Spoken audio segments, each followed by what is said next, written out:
गठबंधन हुआ, आप बहुत एक साल पहले चले गए थे एनडीए में, एक ही सीट मिली आपको, और क्या कुछ सीट शेयरिंग में वायदे किए गए हैं?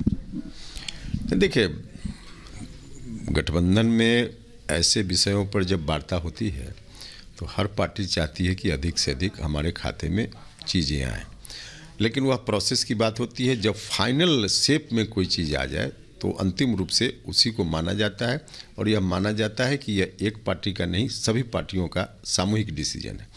तो जो भी बातचीत हुई, कितनी सीट नहीं, वो सब विषय ख़त्म हो गया। अब आज की तारीख में जो तय है, फाइनल है, जो पब्लिक डोमेन में है, उसके हिसाब से अब हम लोग 40 में 40 एनडीए के खाता में कैसे जाए, ताकि एक बार फिर से भारत के प्रधानमंत्री नरेंद्र मोदी जी बन पाए। यह जो जनता की आकांक्षा है, इस आकांक्षा को पूरा करने के लिए अब चुनाव मैदान में जा रहे हैं, और मुझको पूरा भरोसा है बिहार की जनता के ऊपर कि 40 में 40 हम लोग जीतेंगे। आप मांगे कितना थे सीट, और क्या कुछ और वायदे, एक्स्ट्रा वायदे किए गए? देखिए, प्रोसेस के क्रम में, वार्ता के क्रम में कितनी सीट मांगना करना, उसकी चर्चा एक तो सार्वजनिक की भी नहीं जाती है, की नहीं जानी चाहिए, और अब तो बिल्कुल अप्रासंगिक भी है, जो बात ख़त्म हो गई।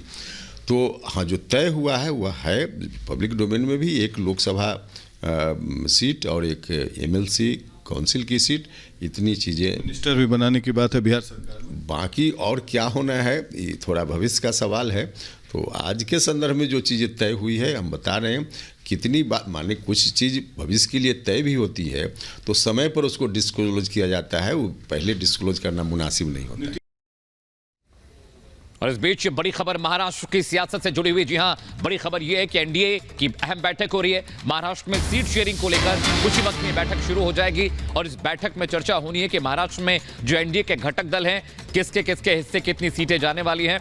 महाराष्ट्र को लेकर यह अहम बैठक है, और इस बैठक में तमाम बड़े नेता होंगे, चाहे वो अमित शाह की बात करें, देवेंद्र फडणवीस की बात करें, एकनाथ शिंदे की बात करें, अजीत पवार की बात करें, तमाम ये घटक दल हैं बीजेपी के जो इस अहम बैठक में शामिल होने वाले हैं। और सीट शेयरिंग को लेकर बहुत मुमकिन है कि एनडीए इस पर फैसला ले। महाराष्ट्र में सीट शेयरिंग को लेकर आज मुहर लगने की उम्मीद है।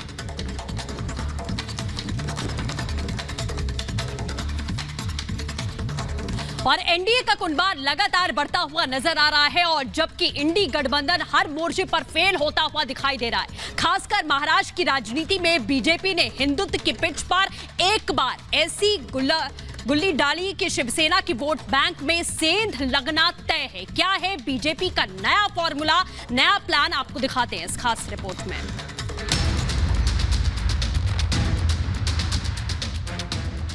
महाराष्ट्र नवनिर्माण सेना के अध्यक्ष राज ठाकरे आज फिर दिल्ली आ सकते हैं।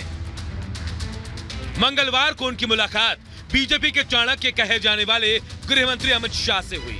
इस मुलाकात की तस्वीरें खुद मंच से प्रमुख राज ठाकरे ने सोशल मीडिया पर शेयर की, जो कुछ देर बाद ही सुर्खियां बन गई। बेशक तस्वीरों में दोनों नेताओं के बीच की केमिस्ट्री काफी कुछ कह रही है।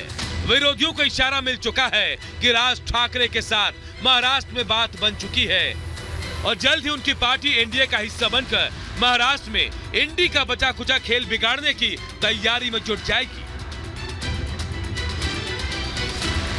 जाहिर है, ऐसे वक्त में जब 2024 की बिछात बिछ चुकी है, लोकसभा चुनाव के बीच एनडीए के लिए यह खुशी इंडी गठबंधन के नेताओं को नहीं भाने वाली है।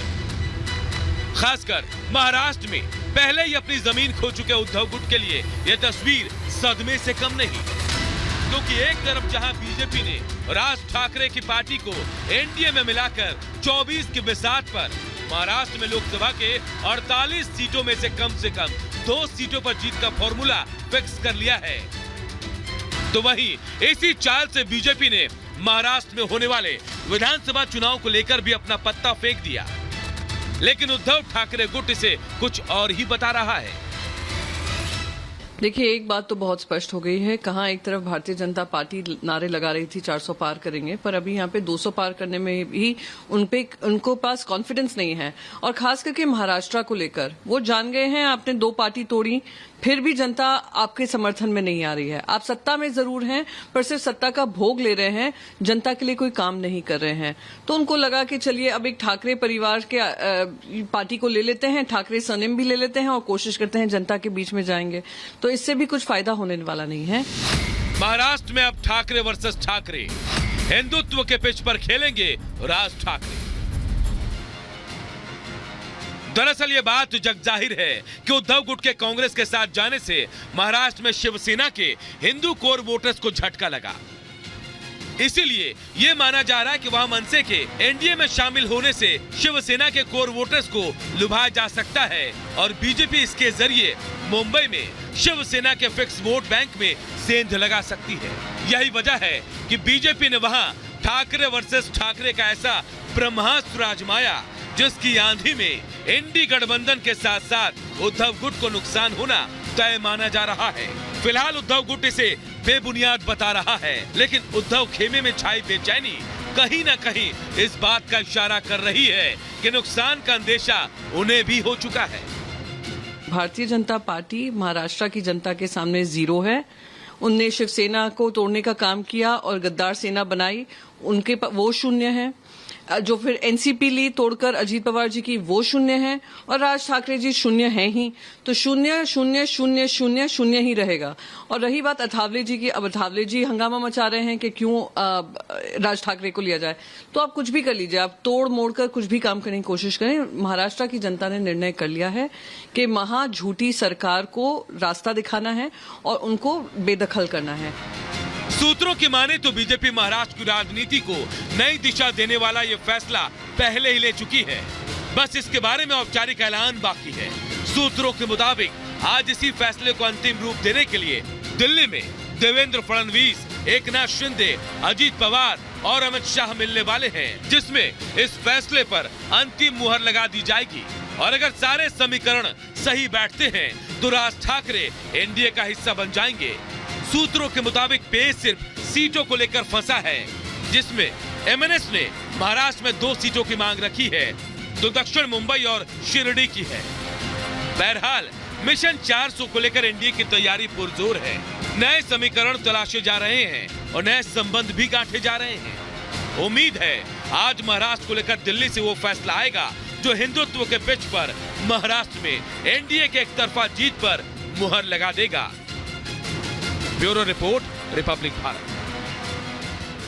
और हमारे सहयोगी संदीप हमारे साथ सीधे जुड़ रहे हैं, उनका रुख कर लेते हैं। संदीप, जहां एमएनएस की एंट्री होती दिखाई दे रही है, वहीं चर्चा सीटों को लेकर होनी है। क्या आज रास्ता निकल जाएगा, कहां कितनी सीटें, क्योंकि महाराष्ट्र भी उत्तर प्रदेश के बाद उतनी ही इंपॉर्टेंस रखता है सत्ता की चाबी के लिए।